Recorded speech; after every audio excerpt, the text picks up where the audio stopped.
Ready Check Radio.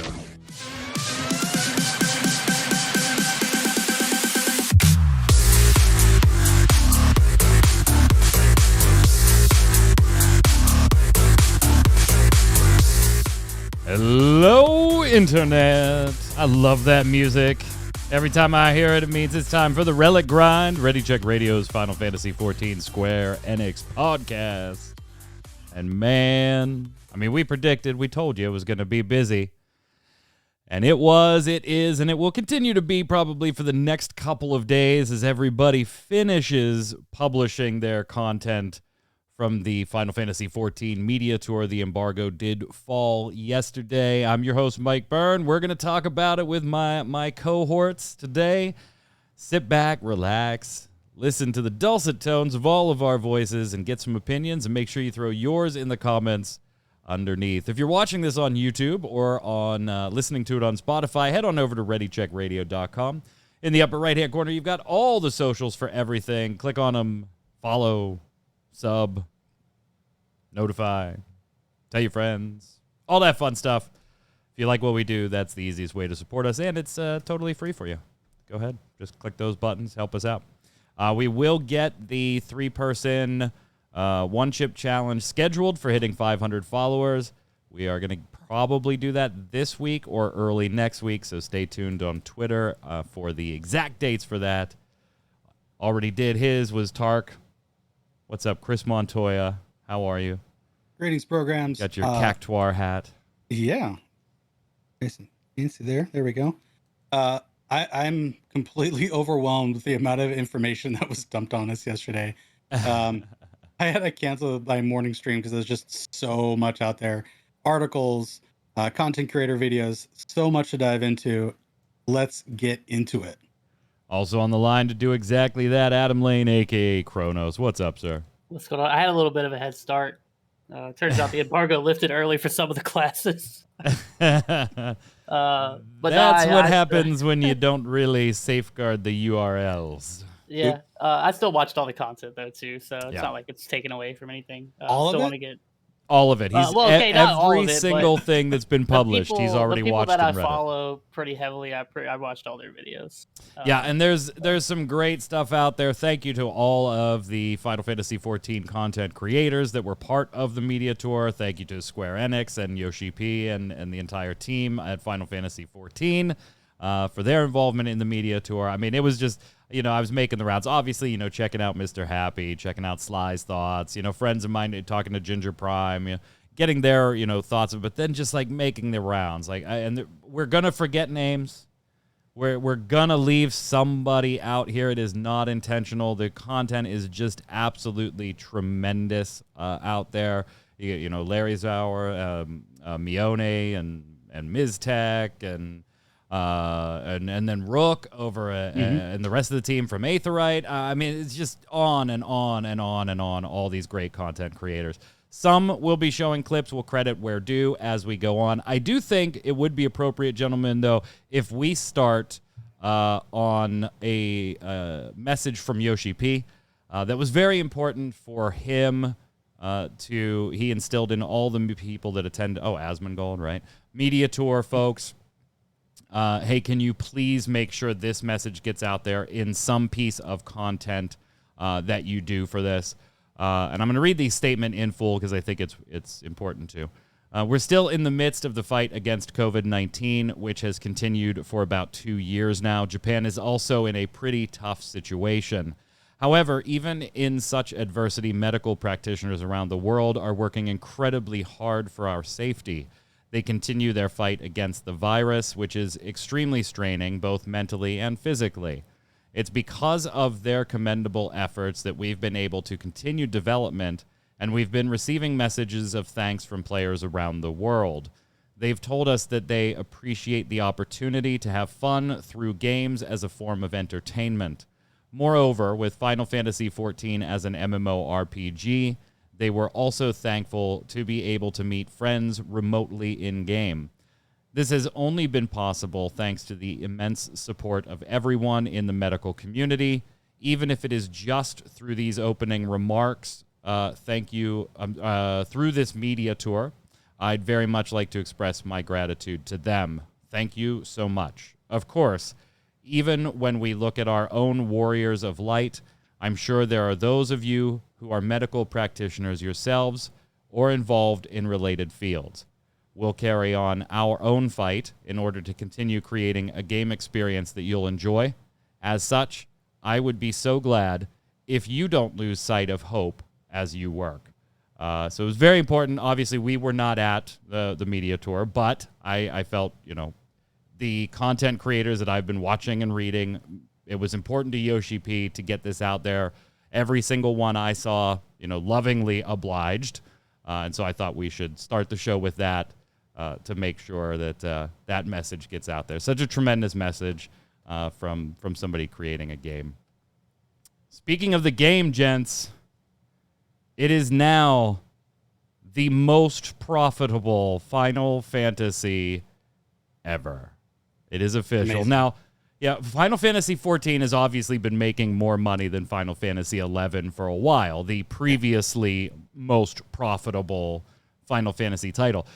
But you got to understand why it would probably take a while to become the most profitable, given how long Final Fantasy has been running and is still running.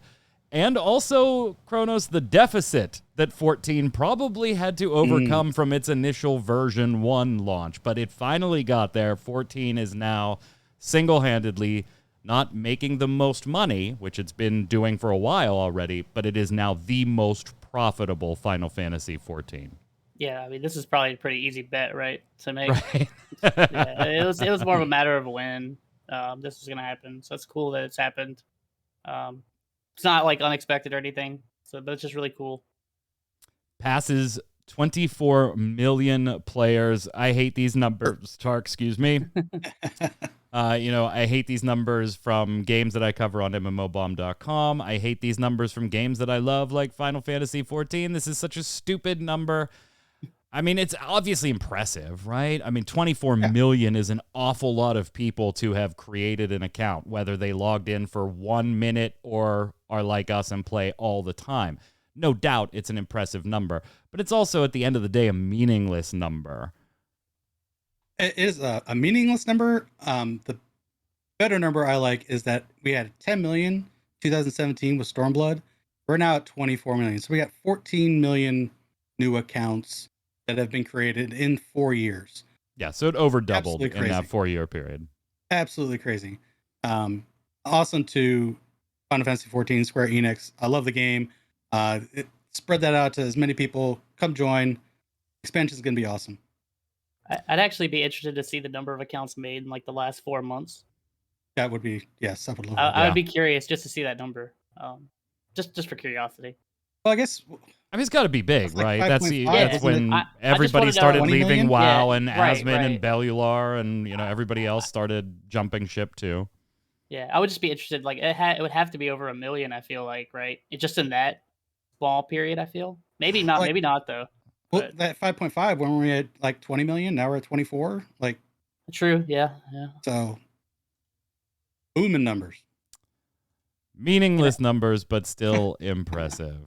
Yeah. It's like when RuneScape's like, we had 100 million players, and you're like, well, you've been around for 40 years. Like, I don't know how long RuneScape. It's been a while, but I don't know how long RuneScape was around before there were computers. There was RuneScape, and you just signed up using your email that you didn't have yet. But yeah, so congrats. The most profitable thing I think is definitely an achievement. Final Fantasy XI held the title for so long, and yeah, you're right. It was an inevitable that this was going to happen. It was just a question of when, because there was a bit of a hole they had to dig themselves out of first. Yeah. Absolutely. But ironically, and we're gonna cover the media tour. Since none of the three of us were there, I felt like the best way for us to cover it was just kind of go topic by topic. Right? And if you have a favorite creator that did a really cool video or a really cool article and you want to bring them up, gents, by all means, go ahead, throw as many creators out there. If you really liked Mioni's video on something or Rook's video on something, go for it. but I didn't want to like try to start getting into huge nitty gritty potencies and stuff. Like all that stuff might change anyway. It's still a beta build. We talked about that on last week's show. So I think we'll cover it like topic by topic and just kind of give our general thoughts. We'll save classes for last because I have a feeling that's where we're going to spend the bulk of the show today is when we get to classes. So let's talk zones first, right? A lot of people got different video of zones, whether it be Old Charlian, whether it be Garlemald. In fact, I'm going to be showing some footage here in the B-roll. If I can actually pull up that screen. There it is. And this is from Mike Williams over at Fanbyte, who did a tremendous tour series of the different areas. So like fly-throughs. I got to give honorable mention because they weren't up when I did the show notes, but I have been watching them today as they've been released. Rook's lore for the zones is absolutely tremendous videos you should watch if you care at all. But as far as a tour of the zones, Garlemald looking to be my early favorite. I thought Old Charlian was going to be, and they're all beautiful. I mean, they're all absolutely gorgeous. Yeah. But Garlemald, kind of the music was I like this music, just like very, some shit's gone down here, guys. Type the music. Whole tone is very depressing to go through. It really is. It really is. Overall, just beautiful, just simply beautiful. Now, I think they only had access to those three, right? That's it. Yeah. Yeah, Radzetan. Yeah, Garlemald and Charlian. Well, not even Rad's at hand, right? It was didn't. It was just Thavnir. Thavnir. Yeah, the Aetheryte crystal is impressive. There's some of them have better Aetheryte crystals than others, but they are, and we're still stuck with the shitty ones, right? Back at home in A Realm Reborn and beyond here, but absolutely beautiful. Did you have a favorite, Kronos? Yeah, it's probably Garlemald, but that was pretty expected, I think. I figured I was going to like the zone the most, too. I thought Old Charlian was going to have a chance. Anytime you got a huge woman pouring water into an area, I'm probably a big fan. I mean, I loved Lady D in Resident Evil. That's true. Yeah, I feel like I've been wanting to go to Garlemald for like 4 years, though. So it's like, now that I kind of get to see it. I mean, we don't really know a ton other than like what it looks like and stuff like that. But I'm really excited to go there and figure more stuff out. I'm liking Thavnir. The colors are just so vibrant. And the fact that there's like 4 different biomes in the one zone. You got a jungle and beach and main area, and then like a kind of deserty area. It's very varied and very colorful. I like it a lot. Prismine says we got the discount designs for Aetherites. Yeah, we definitely did. It reminds me of kind of like the Forelands, if you remember that area in in Heavensward, where like there's different kind of environments too. Yeah, absolutely beautiful. Now, I can't wait to get flying here. I can't wait to get flying here and just fly over the entire. Yeah, make sure you have your compass ready to go. Yeah, right. All right, get those aether currents, boys. Get those aether currents. Next up, let's talk about the dungeon, the old Tower of Zot. Obviously, a lot of previous nods to Final Fantasies in here with Final Fantasy IV music, and yes, there's already guides for it. By the way, like I was surprised to see that. Yeah. And I thought, like, I wasn't surprised when I saw Happy do it, because Happy had like an intro video to the dungeon and then a separate video that was a dungeon guide already. And I was like, really? It's the beta version. All right, it's Happy. He's just being goofy. But then I see like other creators doing the same thing where they have, a Tower of Zot impressions video and then a dungeon guide to it. And I'm like, it's a beta build of it. Stop that. That's silly. But it was fun to They got both of my clicks. I'll tell you that much. So it worked. It did its job. I liked in here, and I don't know how much of this you guys have like watched. Again, I love the dungeons and things like that, so I watch these pretty closely. There were some goofy looking mechanics here, like things that, obviously I don't think it's going to be too challenging, but there were nutty moments in some of these boss fights, Kronos. Yeah, it looked really cool. And then obviously, we kind of called it, or at least I felt like we talked about this a little bit, where like they were being really coy about whether or not the Magus Sisters were like what they were, Yeah. and they're obviously Yeah. dungeon bosses now. Yeah. I was surprised that this Which is the name of the is for first me dungeon. is a little disappointing. By the way, I'm disappointed too. I want it to be a trial fight, obviously. Yeah. It's still a mystery, right? Because I feel like this is the first expansion where we don't know both trial or 2 of the 3 trials going into the expansion. we just know Anima. That's it. We only know Anima. That's it. Yeah. But I think the dungeon boss looks really cool. I am surprised that Tower Azat is the first dungeon. Like I was expecting level, this to be like a bigger 81. deal. Yeah, 81 dungeon. Yeah. Go ahead, Tark. Looks amazing. I got an Aliens feel from the whole entire dungeon, and the music. I'm playing Final Fantasy IV right now, so the music hit me right in the heart. It's I want to get into it, and even the trash seems to be a little bit more involved in some of the later pulls. Just absolute chaos and just dodging everywhere. It's gonna be a great first dungeon. Definitely is. Kind of staying with this topic, though, before we leave, like dungeons, raids, ultimates, stuff like that. I do want to bring in a couple of pieces from interviews and things like that on this topic. So first off, got to go back to Asmin, and Kronos. I had already watched the full version of this interview, but Kronos was like, here's a little clip. I don't know if you saw this. My boy Kronos looks out for me, right? So he knows I like dungeons. We all think that they should be more difficult. We are not the only ones. Asmongold did actually ask Yoshi P during his interview portion about more difficult 4-person or even solo person, if you watch the entire interview, content. And he referenced, Necromancer and Heaven on High and stuff like that for solo players and said, hey, can we get... Yoshi P did say, well... Yeah, and we do see this request quite a bit, usually from North America, where people want, that seems to be the region that wants more difficult 4-person content. We're not ready to say anything. Then he says, we do have a live letter. They're working on something, man. That will come out absolutely after launch. By the way, credit. This is the dungeon video we're watching is Miztex, so that I give proper credit for everybody. Who absolutely tremendous content as well, and the puns are there. So that's all that's important when you watch a Miztech video, right? I was gonna learn that fight, but then I got tied up in the puns. Thanks, Miz.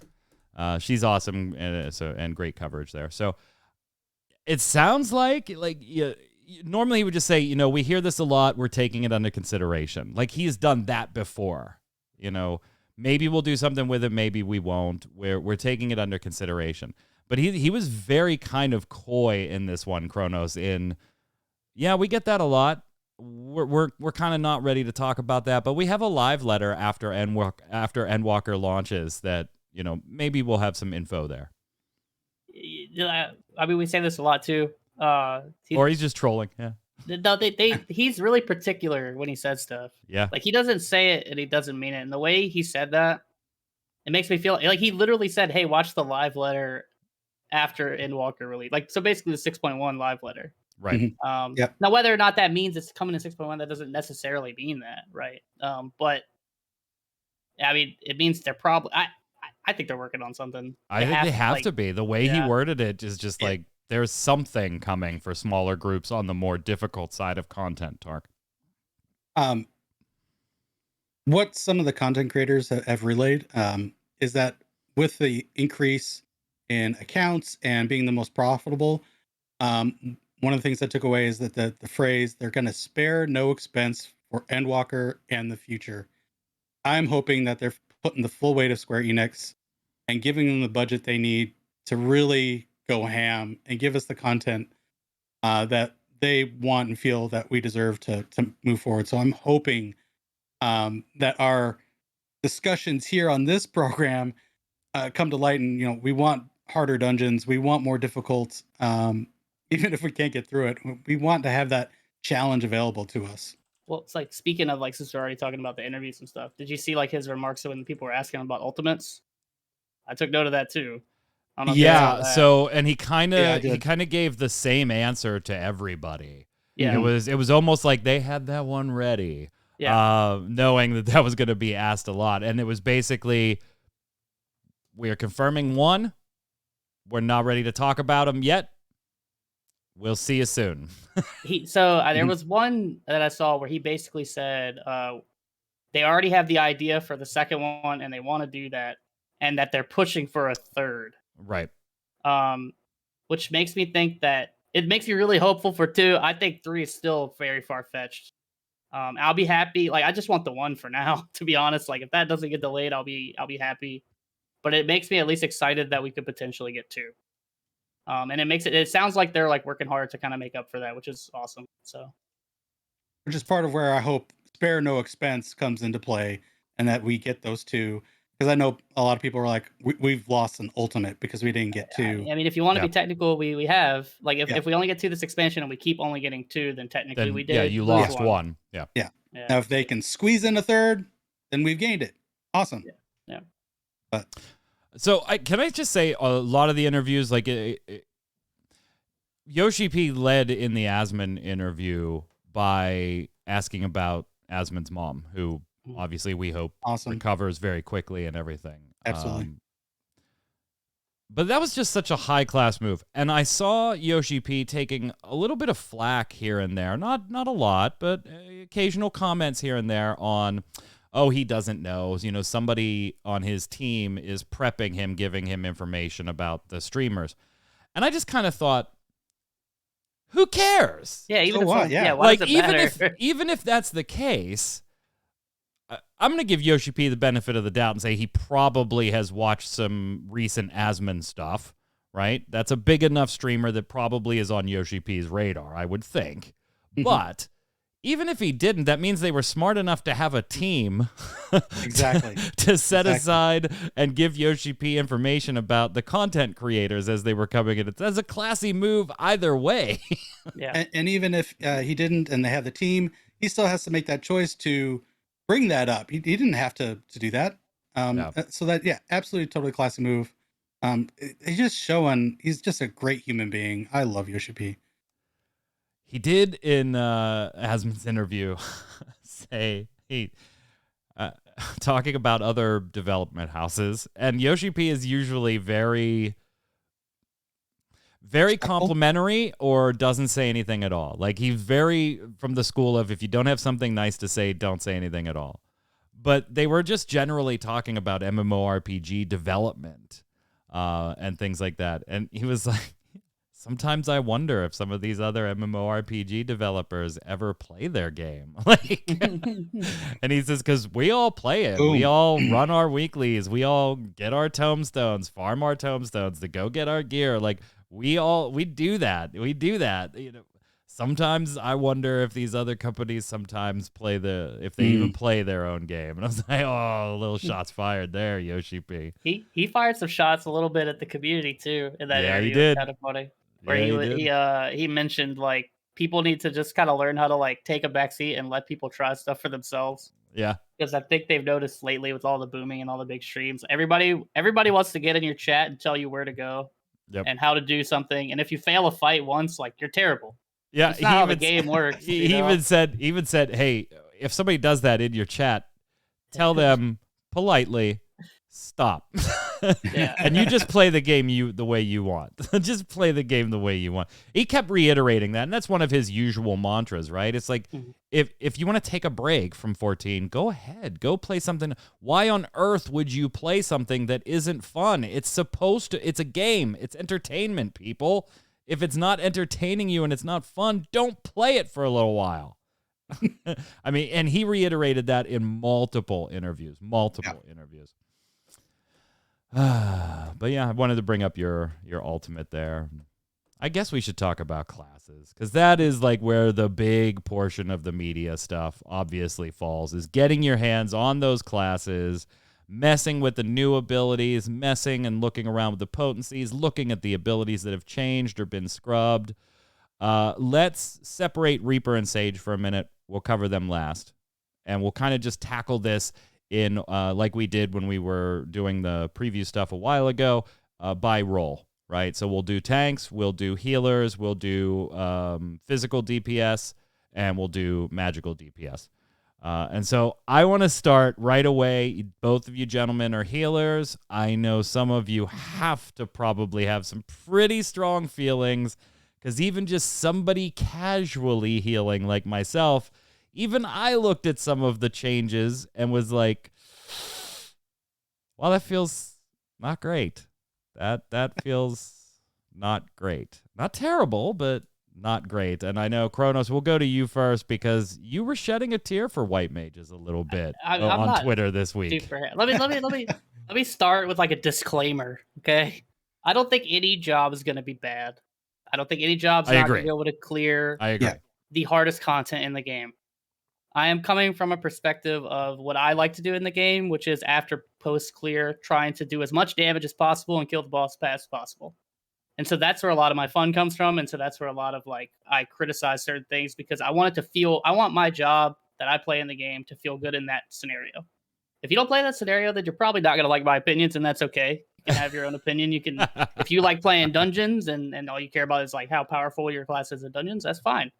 It's just like we talked before, like there's so many things you can do in this game. Everybody has different things. I'm just making a disclaimer, like that's where my opinion comes from. So for me personally, and here's the funny thing too. So I'm not going to be playing healer in the first raid.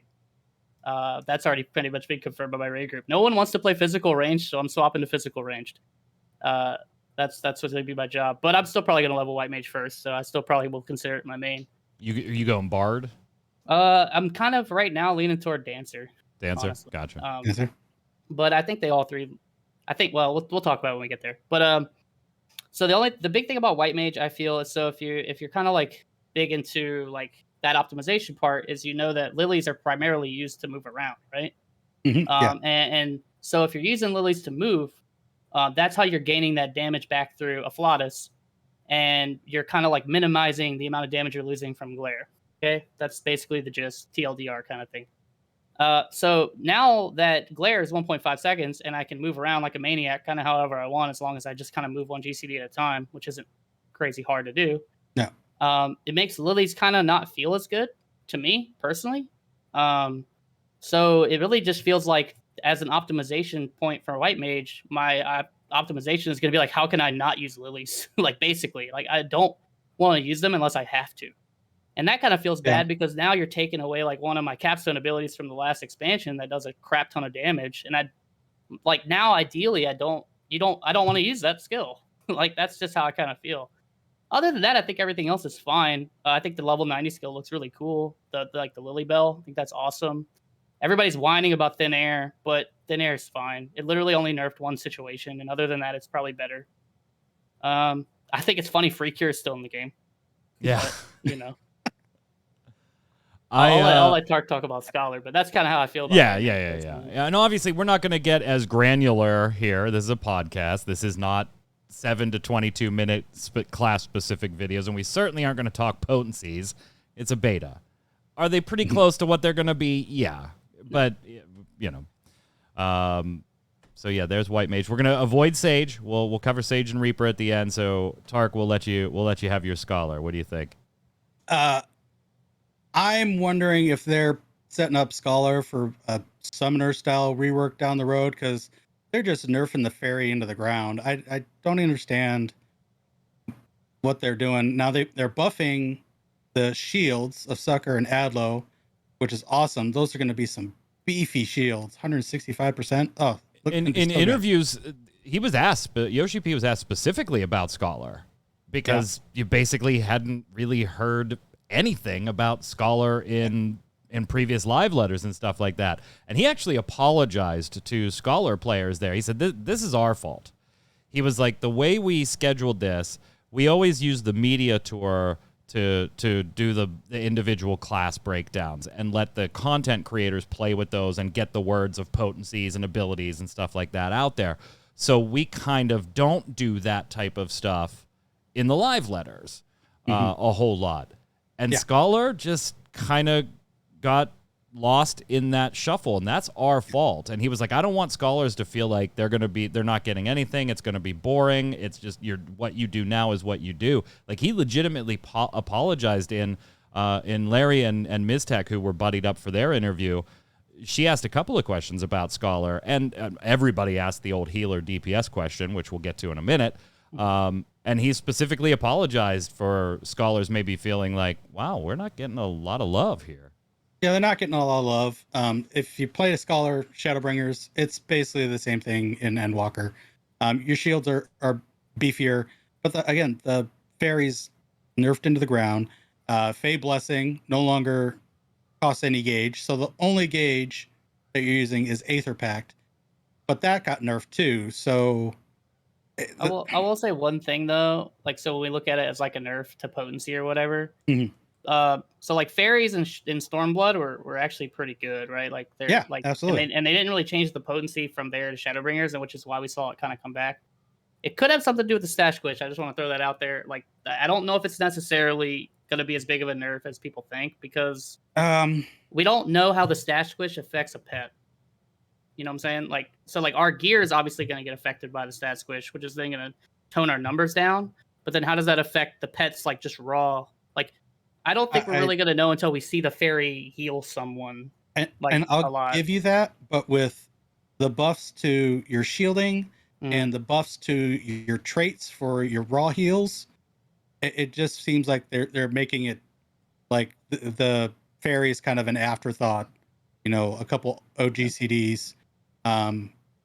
It doesn't feel good, and maybe again, like I'm thinking, maybe down the road they'll have some sort of rework where. Oh yeah, I'm not denying that. Where the fairies, you know, are like the summons now. It's summoner by healer version.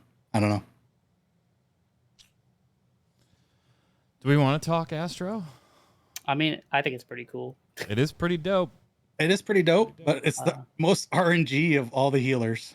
Yeah, I don't think it's gonna feel that. I don't think it's gonna feel like that. It's better to lose a personal damage buff, like a slight personal damage buff, than a party damage buff. And I see people complaining about the like the minor arcana going back to Shadowbringers and how that's random, but also at the same time, think of it like if you're using Lady, right? Like you pull a Lady, that's like equivalent to an AOE heal essentially that you would use a GCD for. You can now convert that GCD into a Malefic, which is just as potent as a Lord. So, like, if you think about it that way, you're not really losing much damage. I mean, granted, now you look at optimization, you're trying to get, like, the highest parts possible. If you're going for, like, 100 or something. Yeah, you want to pull as many Lords as you can, and you don't want to heal at all. But I mean, I do worry from like that perspective, but I do like the design on a lot of other skills, and I think some stuff's going to change. I do hope they look at how hard it's going to probably be to get 3 unique seals, and they might feel a little bad. They might add the stack back to redraw. I think you might see that. Maybe it might not be on release, but it might be like 6.1 or something. On the whole topic of healers, multiple people did, as I mentioned, ask the question about DPSing as a healer, and are the fights going to continue with that kind of mentality where healer DPS is basically a requirement, or are they going to start pushing towards actually like heals is what you do, like we've seen in a couple recent fights, but you know, not across the board or anything. And we kind of got a dodge. Like it wasn't a full blown I'm not going to answer the question dodge, but it was more of a I mean, there's only so much we can do dodge. Yeah. And Kronos, you kind of alluded to it where you were explaining where you come from when you're looking at healers, right? It is, let's get that first clear, in which case, Kronos, you might be healing 98% of the time in that fight.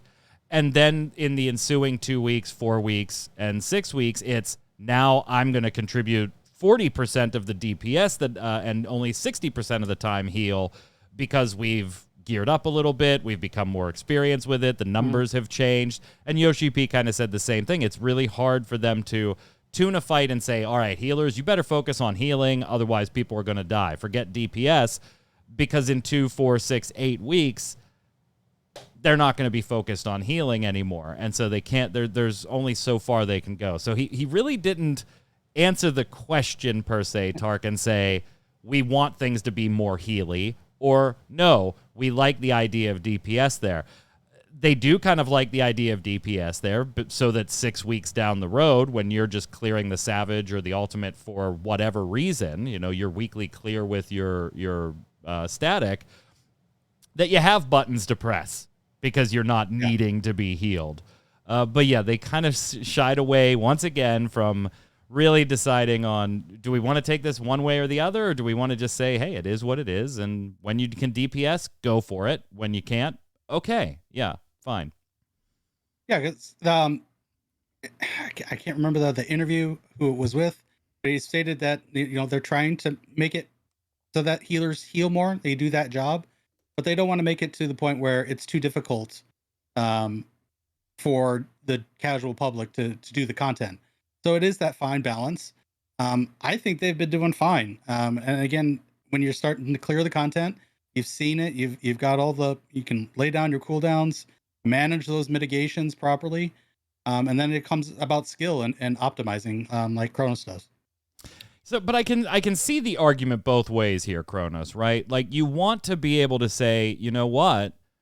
New player that is now endgame and starting to get into the more challenging content, right? Savages and ultimates and unreals and all that fun stuff, right?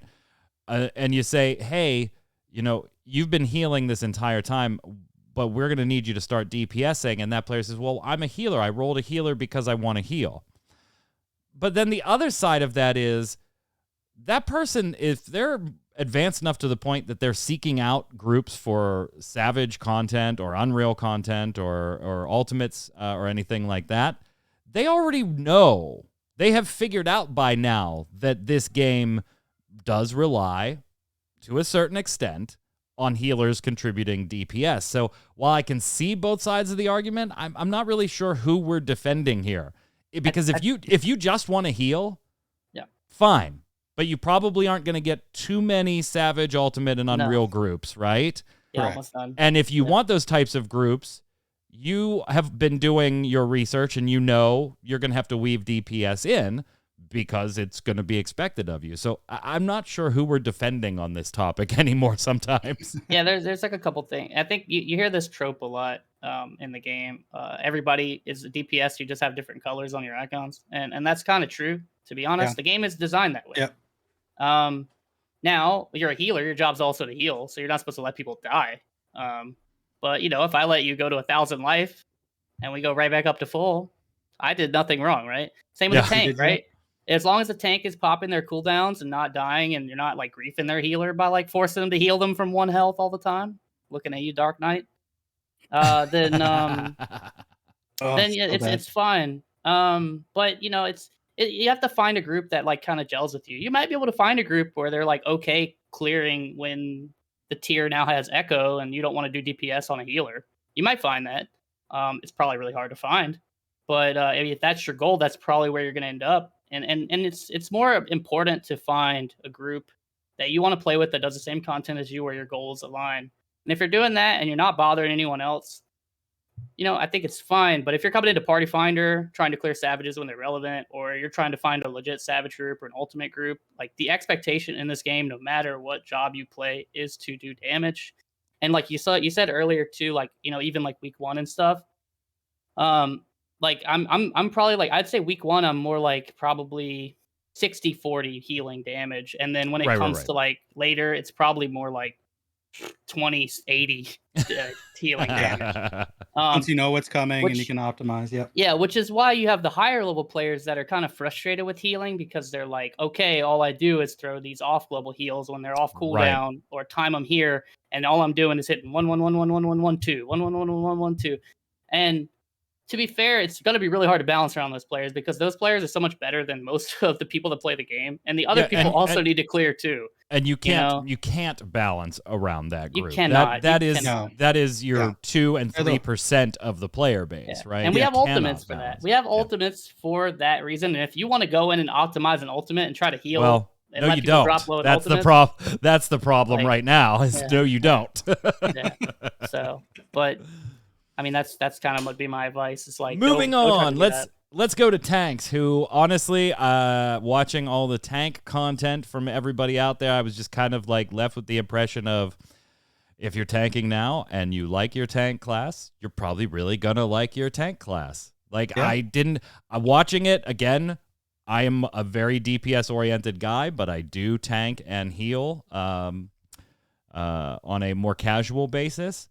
Every single one, I was like, yeah, I'm still not going to like Dark Knight. I'm still going to like Paladin. I'm still going to like Warrior. Yeah. I mean, if you like, I just walked away going, that feels good. If you like your tank class, Tark, then you're probably going to still like your tank class. Yeah, this is where USHP said, they're taking Shadowbringers and they're just taking it to they're building on it. And that's where I think this is seeing the most apropos moment is in the tanks. They have basically what they wanted for the tanks, and they just added another layer on it. They're building upon it. Nothing too drastic, no reworks, no big changes. A lot of people think that Warriors is absolutely awesome. Was it Work to Game and Ginger Prime? They both said it felt visceral and heavy, was what they felt. So that's awesome. That's the one I want to try the most. But Paladin looks freaking like it's going to be the top tier. But I want to try Warrior first. Kronos, can we get you to tank yet? I tank in Party Finder. You can find me there. I've been taking. I get tank points. There's a mouse tied to that. There's a mouse tied to that. You're tanking his Dark Knight, right? Well, that was the mount I was getting. I think when I was doing it with your friend. I was going for the Dark Knight mount. But yeah, I think Tark's right. I think they're basically just building on top of it. They realized most of the stuff most people weren't really complaining about. They were already so close balance wise. I don't really expect that to change much. I think Paladin got the most significant changes. Like just being able to heal on spells is pretty cool. They can now trigger their own veil. Thank God, I don't have to heal them anymore. There's probably the rotation that's going to maybe change the most, but it's not really going to change a ton. And the other ones are kind of just like they got like one new ability, and then you have Dark Knight, which is essentially the same. I'm surprised they didn't change Blood Weapon to stacks, but that's a whole other thing. Yeah, I mean, I think they're mostly the same, just with like a few things here or there. I think Paladin got the most flashy stuff. Gunbreaker's happy too. Yeah, Niabari pointing out. Yeah, I mean, I haven't seen too much. Oh my God, feedback from any. It's like, oh, I'm a Warrior. I like Warrior. I think I'm still gonna like Warrior. I haven't seen any of the. Well, shit, I'm gonna have to change because this looks so much better than what I have right now. Those new small cooldowns look bonkers. They do. They Those do. things look. I expect the Warrior one. Yeah.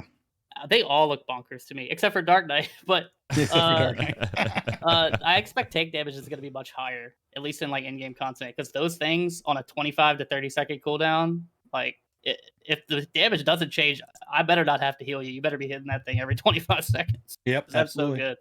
Let's talk ranged, and this will be both magic and physical. Obviously, we may not cover every class in the detail you would like. We would reference you to members of the media tour who have done individual videos for most classes. Check out Happy's, for instance, and he's got individual breakdowns of how you'll be learning new rotations. I'm going to start, obviously, with Black Mage. Got to start with my main there. And, there are parts that I like. So first off, I should say that Black Mage is not getting worse. It's not getting worse. It's not having but our new abilities look cool. Enochian becoming a trait. I guess for those of you that maybe struggle with Enochian a little bit, that's a cool thing for you. It's just really just means there's one more button I don't press in my opener now. Yep. Other than that, that it doesn't mean anything for it to be a trait. Where I think Black Mage is becoming even better is where I don't need it to be better. And that is the leveling game. And dungeons. And duty roulette dungeons, which, okay, fine. I'm certainly going to feel a little bit better. Some things are being brought down a few levels so that your rotation gets a little smoothed out when you're leveling a Black Mage or if you're in a duty roulette. Yes, Blizzard 2 and Fire 2 are actually being made useful, and High Blizzard and High Fire, all that stuff. It's all in all, I'm really, really happy I like where my 80 through 90 goes as well. I think they were like, okay, Black Mage is really Black Mage. Cool. It's working. It's good. But, pre-80 is kind of not great sometimes. So let's fix that real quick while we're here. Cool. Yeah, cool. I'm not like super stoked. I do want to see like some of our different. I like the poly being instant polyglot. Being instant now, same thing as Xenoglossy, right? You get the instant cast. I do like the insta grab of a charge if you need one in a moment of panic or a moment of poor movement. So there are some really nifty things that I do like about it, but where I think it's really gonna feel a lot better is when you're in the duty finder doing something sub level 70, and particularly sub level 60. Yeah, something to take note of too. That this kind of pertains to like all classes.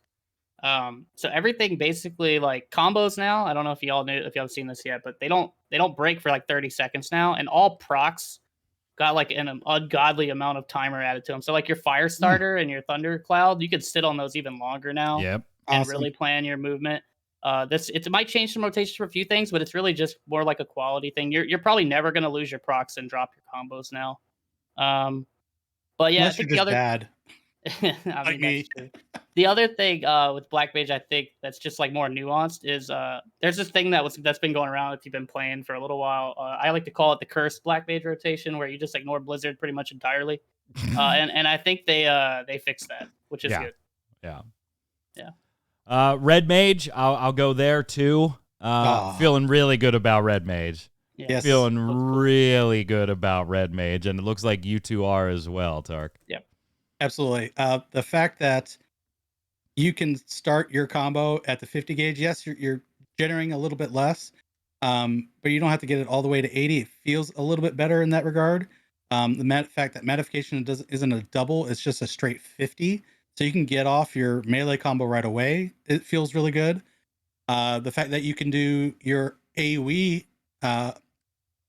melee, the Moulinet, to get to Verflare and Verholy sounds awesome. The fact that it's been changed to AoE, also awesome. All around, that's my favorite caster job that I want to play. I've been leveling up the caster jobs recently on stream, and that's going to be my go-to. Yeah, if I was allowed to play caster, I would probably play the Red Mage. Go ahead, sorry. Well, so I'm going to give you the ultimate question now, since we're talking about ranged, Kronos. Why did you go Dancer over Bard? Let's talk about both of them. So I haven't really 100% chosen. I play a lot of Dancer now. Typically, when I either play Dancer or Machinist, because I play Machinist because I really don't have to worry about anybody else. I just kind of do my own thing when I play Machinist. But I feel like Machinist, if you want to talk about Dark Knight staying the same, Machinist literally like got one button. Like it's literally one button. The Queen follow up that happens automatically. Upgrade AoE, that's the same button. So it's literally like one button and two reassemble stacks. But Bard, I'm just not sure what to think of Bard. There's still so many weird things that they seem to be doing. I don't know if they know what they want to do with the job. I think it's really weird that they have a buff that you literally just don't either use in the opener very weak, or you're not even going to charge it all the way up, and it's going to be very different fight by fight. And I don't know if I like that. And then just some other things that just still seem weird. They did get some nice stuff too. Songs still don't affect you, right? Your songs don't, your battle voice doesn't, but the new buff does. Good times. The Dancer, they just cleaned it up. I feel like it's going to be more consistent in the opener now, because you build your own Esprit, and then you also like less procs. You don't have to worry about your AoE procs. You don't have to go melee range every flourish now. And just the follow-ups look cool, and they seem to just kind of work. You just kind of hit the button after the other button, or you might delay it a few GCDs. So kind of lean toward that just because, I don't know. I have a small brain. I like to think less when I'm in when the raid. I like to concentrate on what the boss is doing. So let's cap this one off with Summoner, obviously getting the biggest overhaul in here. My son's still not happy about it. Like, he mains a Summoner, and he's like, I just don't feel like this is what I want to play anymore. Fair enough. It may feel like more Summoner in line with as we've known the class in Final Fantasy. But as far as the play style, it's changing so dramatically that I do think there are going to be people that are really excited about it, like us, because it's like, oh my God, this actually looks like a summoner as we've known it for years. And then there's going to be people that just already accepted, hey, it's not a summoner in the traditional sense, but this is my play style. I like this dot 'em up, do this cycle play style. And now I don't do any of that. It's not like it changed a little bit. I just don't do that at all. I went from being an acid mage to being a pet class, with my little Carby there type deal, Tark. So the biggest changes, most of the content creators, this video is the longest when you get to the class breakdown, sometimes by quite a bit. Go over to Work to Games. His is, Ginger Prime's, his is almost 30 minutes long. So definitely the one we're anticipating the most. We knew there was going to be the most changes. Now that you've seen it in action, is it something you want to play, Tark? This is, as far as the ranged, it's number 2. It's right behind Red Mage for me. I actually kind of want to start a new character and just start with just a summoner and bring that up and see how it feels leveling wise, because it's so drastically different from what it was just an expansion ago. So, I'm going to go with Larry and Ginger. They're both want to be summoner mains. They didn't feel as great about summoner with Shadowbringers, but they are loving the changes. So I'm excited to dive into that. It looks amazing. I hope that the feel that they have translates to what I feel. What about you, Kronos? You kind of nodding your agreement there. I think it looks really cool. I think more classic Final Fantasy players that play 14 that come from that kind of background are really excited. I think the people that are upset are probably people that are like your traditional MMO player. They just wanted a dot caster or whatever, and now that's kind of gone. Yeah. Which I mean, I don't know. I think I'm fine with it. I'm interested to see because they look crazy mobile, and like absolutely. If we're gonna ding physical range for being mobile, and they're casting maybe like 3 Ruin 3s the whole time, and all the rest of the time they're just running around, just doing their insta cast summon abilities. I'll be interested to see how it kind of factors in with the other. The other casters. Well, that's one of the things about the individual Ifrit, Titan, Garuda is that each one of them do feel different. Ifrit, you do have to stand and cast. Yeah, you have the one Garuda cast. Is all, as far as I know, is all free movement. You can move and cast, and Titan has a mix of the two.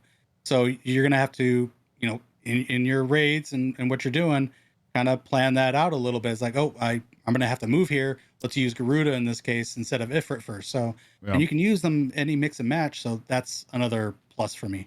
Yeah, but then also Bahamut and Phoenix is whatever. Go ahead. Go ahead. No, I was just going to say, it's also something like we had mentioned, there's no more dot caster. I kind of have a feeling they're prepping for the class in the next expansion, right? Maybe. Because I could see them taking either Necromancer or Caster or Chemist, 2 classes that we highly suspected could possibly have been the Endwalker classes. Both of those could be made into dot casting classes pretty easily as far as their lore and their builds go, too. So we'll see. Maybe we'll never get another dot caster again. Really doesn't matter. Let's finish. See that. I would love to see a dot caster come to the game, a true dot caster. That would be awesome. Bring back Bow Mage. Yeah, Bow Mage. And Neobari is probably right. It felt like they wanted to get rid of more dots to improve performance on large-scale encounters like Eureka and Bosja. It does. Fair enough. Well, because of the cap. It's because of the cap. Like a mob can only have so many debuffs on it. Yeah. Yep. Yeah. Physical ranged or a physical melee. God damn, what am I doing? Melee, whether it's physical or magical, doesn't matter. Melee classes. What do you got, Kronos? Who do you like? Who do you think maybe got the short end? I don't know if anybody got the short end. I don't think any class in the game got the short end this time. I remember doing shows for the last expansion and going, fucking monks, man. That's and now they feel. I'm sorry, good. Guys. I'm sorry. Right? Yeah. I am really sorry. Moves. There is nothing that I feel like this way, the same way for this. I guess. Like if I have to pick, if you're like gun to head, pick one that lost. maybe Dragoon, because they got like one new action and the rest is basically the same. And then they took a couple things off of things to make it easier and added some charges. But like they still, I don't think anybody's really complaining. So it's like, and I think Ninja looks super cool, like the new stuff. Yeah. Reaper looks cool. Or we'll talk about Reaper later. But I dug into the new Monk a lot because I played Monk a lot back in Heavensward, and I didn't really play much. Well, I played a little bit in Shadowbringers. Didn't really play Stormblood. Didn't really play much in Shadowbringers. So I'm really interested to see how it works, like how it comes out. But I think I got a good idea of like how it works now based on seeing everything. So it looks really cool to me. I don't really think anybody lost in this category. So Prismine says maybe Samurai. No, I think Samurai was in such a good place. Yeah, coming into this that just. I mean, I could see being disappointed that there weren't larger changes if you're a Samurai player, just because you like seeing new sexy toys to play with. But they were already. That new ability looks badass. It really does. Yeah, like I don't know. It does. Yeah, I don't know, and you get to use it twice in a row. So, what you got, Tark? Again, this is where I feel the majority of them they just build upon Shadowbringers. There's no losers here. There really are no losers here. Everyone looks like it's going to play good.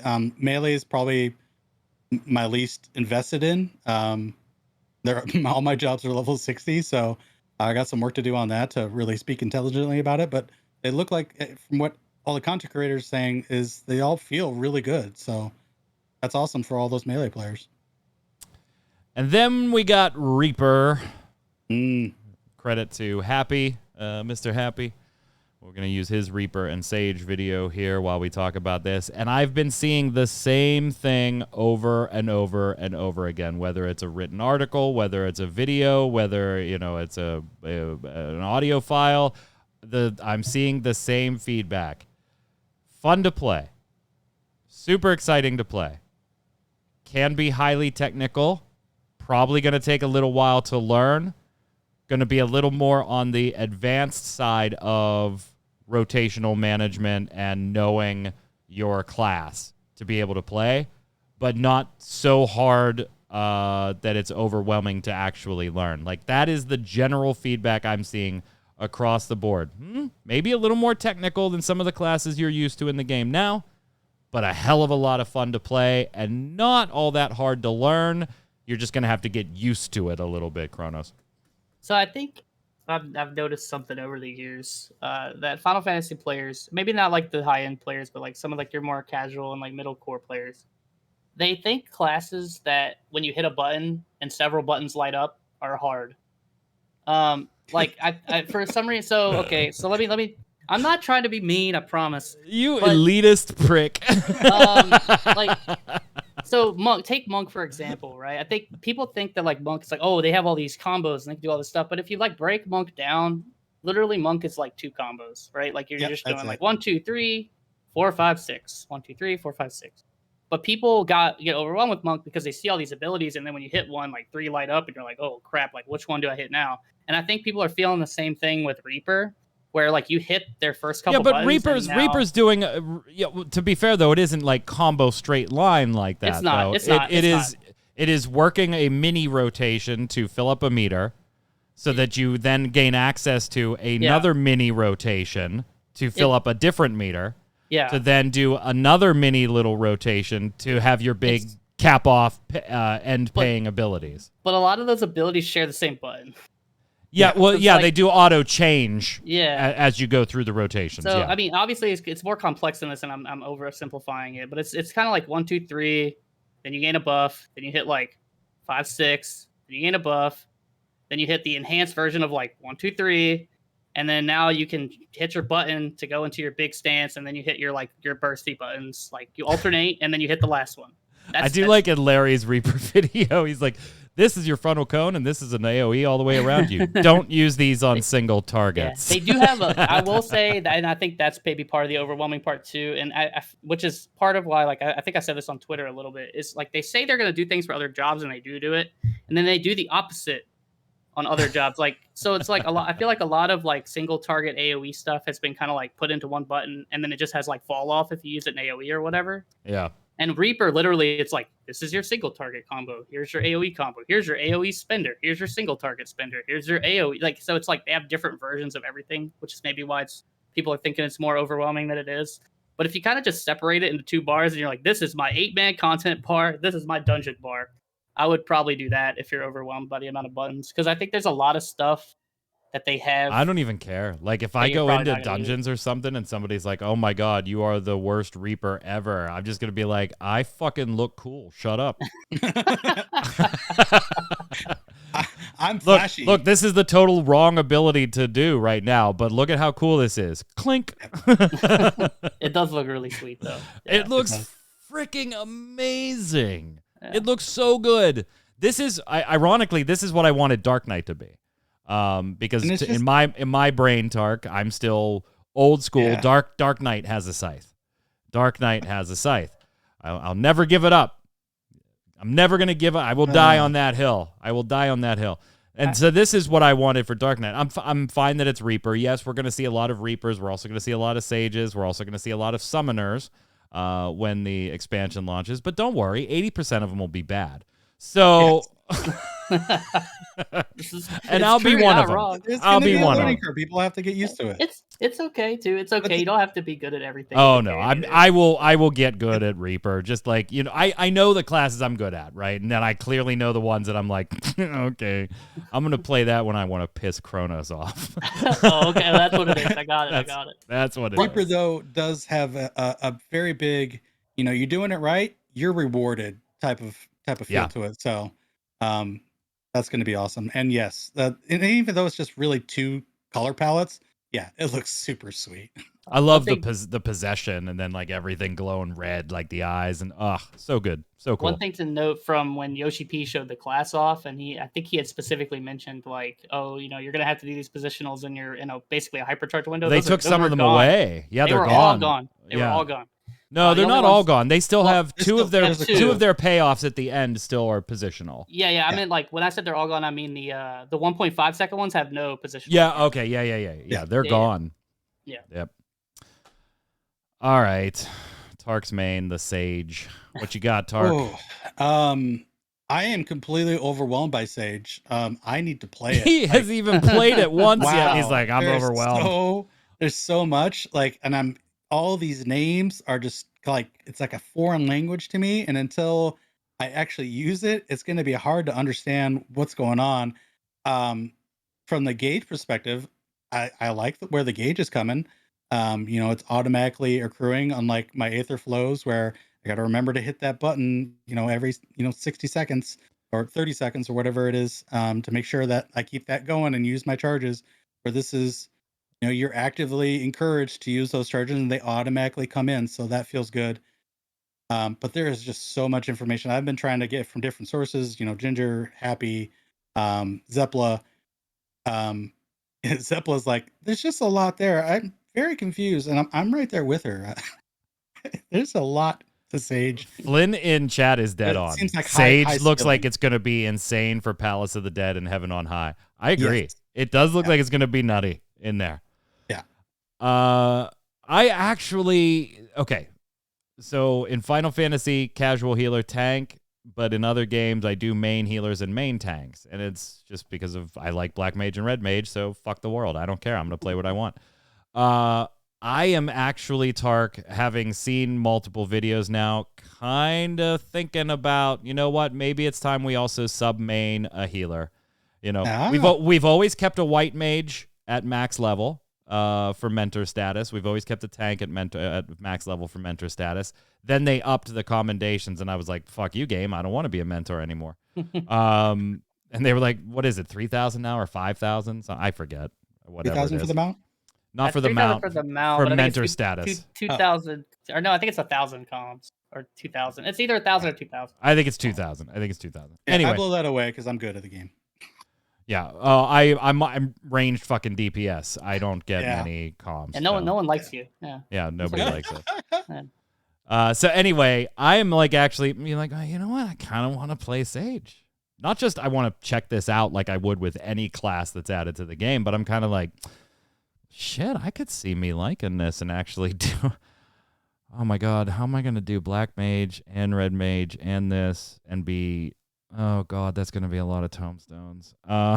It's just like I'm already starting to think, oh shit, the grind is real. The grind is real. You can always join me for roulettes, man. I gear like everything out, so if you ever need tombstones. Hey, I'm with you. Cronus and Magic Man all together. Let's go. Yeah, we'll just keep streaming over and over and over and over again. Good thing I'm on the Relic Grind. Way to go, Flynn. Way to go, Flynn. We're renaming the podcast the Level Grind. The Level Grind.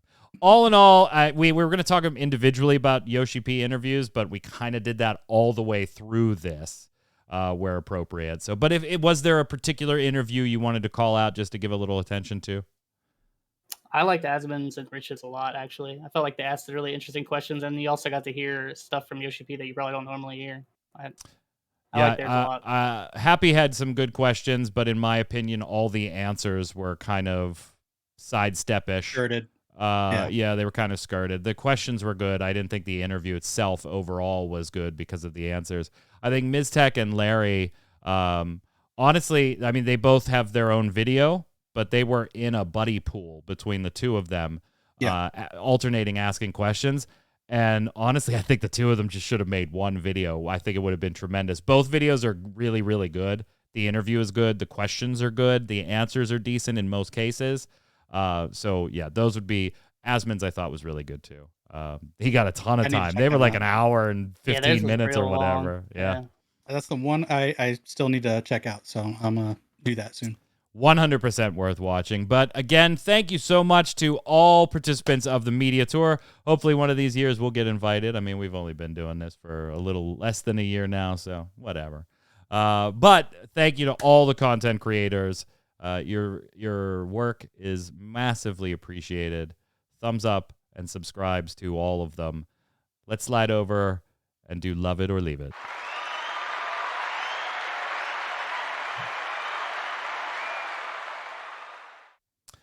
So right now, my hosts are kind of looking at me in the camera, and I know why. I put a little... Sometimes we have stuff in the show notes that we don't get to, right? Because I don't like making 3 and 4 hour podcasts because people don't listen to them. I don't listen to them. And I make podcasts, right? So I try to stick between 45 minutes and an hour and 15. Sometimes we go long and phase really late, when we have a live letter and we do an hour and a half, or we've even done almost 2-hour shows, right? Sure. It's different when we're doing something with Happy and we're doing like a 4 or 5 hour live stream, because that's not making a podcast. That's interacting with the chat and doing a live stream. That's different.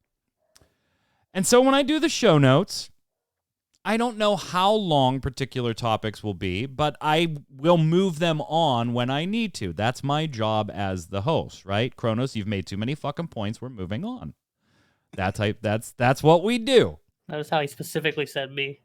Okay, Tark, you have made too many points. We're moving on. All right. Okay. You cut me off. You have no problem cutting me off. Oh, yeah, it's all good. It's no, I don't cut you off, though. You got to admit, I am gentle and host-like about it. I'm like, okay, yeah, great, let's go. You know, my feelings are never hurt when you cut me off. Yeah, it's okay. I don't cut you. If I cut you off, I'm sorry. I don't like cutting you off. You know, love you long time. Got to move. Smooth segueing. Yeah, it's my job. So I also don't know if we'll get through everything in the notes. And we had this segment. Normally we do Final Fantasy XIV, we do other Square Enix news, and then we do Love It or Leave It, and we call it a wrap. And so I have the other Square Enix news section in the show notes. And I put a few things in it, and right at the top, it says, for the hosts, if we get to this. Yep. Anticipating that the media tour stuff might run long, particularly the class stuff. There's a lot of classes to talk about. And even though we're not doing real in-depth analysis, we are going to have a little more in-depth than just, hey, those look really cool. So I'm going to tell you what's here. And chat, you can let me know what you think they really wanted me to bring up and not skip. And I went ahead and skipped because I skipped all of it. We have Dungeon Encounters comes out today. So that is released. It's 20% off on Steam if you want to take a look at it. Tomb Raider's actual 25th anniversary is just a few weeks away. So, speculation on if we were going to hear a game or not. October 25th. Babylon's Fall graphics update is on track to be included in the next beta, something we mentioned on the previous show. Final Fantasy IX on the iPhone is being delisted as Square Enix tries to fix that. And our dead horse. And despite previous promises not to do it, Marvel's Avengers will be adding XP boosts to the cash shop, despite previous promises where they wouldn't do that. And the feedback from that was so stunning that it led to Crystal Dynamics making a public statement on Reddit saying, hey, we appreciate the Marvel Avengers community and want to foster an open and healthy dialogue with you for both criticism and praise. However, harassment is not tolerated. Decisions at the studio are not made by one person. They're made by a group of studio leaders. We welcome feedback, but it's not appropriate to target, threaten, or personally attack our community team. They're here to champion your concerns and give voice to them. Help us keep conversations civil and productive while we continue to work towards making Marvel and Avengers an entertaining and fun experience for you. Thank you from everyone here at Crystal Dynamics. And God, I'm so sick of fucking saying this. Threatening people over video games is something a 4-year-old would do. Stop it. My 4-year-olds were smart enough not to do that type of... Just stop it. The best way to vent those frustrations? Stop playing the game. Stop giving them your money. Easy. Chat seems to think that you might have wanted to say something briefly on the Avengers thing. So I will give both of you gentlemen a chance to say something on the Avengers thing. Go ahead, Tark. Well, I kind of said it. But can they just stop digging the hole? They're already at 6 feet. They don't need to go to 8, 10, 12. Like, they have enough of the coffin to lay the game into. I saw another thread on Reddit about all the promises that have been broken. And it was like 15 to 20 different topics that Crystal Dynamics has broken, and promises of content and things that they were not going to do or going to do, and just hasn't come to pass. The fact that we got XP boosters, that was like in the announcement, this is not going to be pay to win. Anything that's monetized is just going to be cosmetic only. Yep, that's out the window. And the game is 100% at the core an experience grind. That's the idea of the game, is to grind out all the levels for the other characters. So now give us money. So Kronos, I kind of take a squish or expansion because they did that earlier. Now add this, it just feels raw. I feel so bad for all that community. I feel like this is the death knell, because I feel like they had to look at this and say, we're in trouble financially. We need to make money. What can we sell? We're going to sell this. And everybody in the room said, whoa, we promised we weren't going to sell stuff like that. And the people above them were like, you're going to sell whatever we tell you to sell right now, because you ain't selling anything right now. Mm-hmm. I kind of feel like we're not very... Marvel's Avengers, I kind of just feel like it's not long for this world at this point, Kronos. Yeah, I don't know why they're still going, to be honest. I think you hit it spot on. I think that's exactly what happened. And I mean, they probably are just hurting, and they realize they need to bring their bottom line up somehow. And this was their answer. But I think just take the loss. But go ahead, sorry. Love it or leave it, Kronos. Today's Love It or Leave It. This is the segment where I ask you something Square Enix related. Could be a game, could be a feature, could be a press release. And I ask you if you love it, want more of it, or you leave it, let's set it aside. Today I'm going to ask you, do you love or leave your mains, whatever your main class is, your mains class changes? Love them or leave them? We'll start with you, Kronos. Yeah, you kind of heard it earlier. So technically my main is still White Mage. I'm gonna level it first. I'm still on the fence of leave it, or I'm on the side of leave it. I just don't really like the way that lilies are gonna work from the way that I like to play the game. It's not gonna be bad though. it'll still be a fine job. But right now, I'm definitely on leave it with the changes. Sure. Tark. Well, since my main is currently Scholar, this changes to Scholar. I'm going to say love overall. I love the buffs to the shields, both Sucker and Adlo. It's going to feel real meaty. The mitigations look absolutely awesome. Don't like the way the fairy's being nerfed into oblivion, but we'll see when the game comes in. But overall, I'm going to say love it for Scholar. And I'm going to say that my main Reaper, I absolutely love the changes. Wow. Wait, I'm not allowed to do that? Okay. Then fine. I'll go with Black Mage. Absolutely love the changes. Some of them really don't, Enochian and stuff, it doesn't matter to me. It's one less button at the beginning. Great. Fantastic. But they just make a lot of sense for up-and-coming Black Mages or for doing, level synced duty roulettes and stuff like that. So just tremendous changes, and I can't wait to get a hold of the 80 through 90 skill set and just start blowing things up with Shantoto-like ferocity, fire and ice in one spell. Just, absolutely love it. Let us know what you think of your main class's changes in the comments below. Give us your love it or leave it. We're calling on you this week. Do you love or leave your main's class changes? Chat, don't go anywhere. Right after the show here, we'll go dark for about 15 seconds. We'll be coming up. She is back. She is feeling better. Ms. Faye Death going to be streaming. Love the pumpkin shirt. Love the Halloween vibes there. How are you? It's the spookiest time of the year, so It is. I'm fantastic. Much better this week. How about you? I can't complain. What are you playing today? So we are going to be taking a relaxing but hopefully also spoopy stroll through the English countryside, and everybody's gone to the Rapture. Oh my. Yes, this will be fun. I don't know if do you have any experience with it? I don't. I've read a little bit about it, but it's going to be, I haven't even pressed start on this thing yet, so you're going to be fresh out of the box tonight. Fantastic. Chat, stay tuned. Ms. Faye Death will be live. You can hang out with her and watch her play what is a very good game. A very good game. We, of course, will be back next Thursday with another episode of the Relic Grind.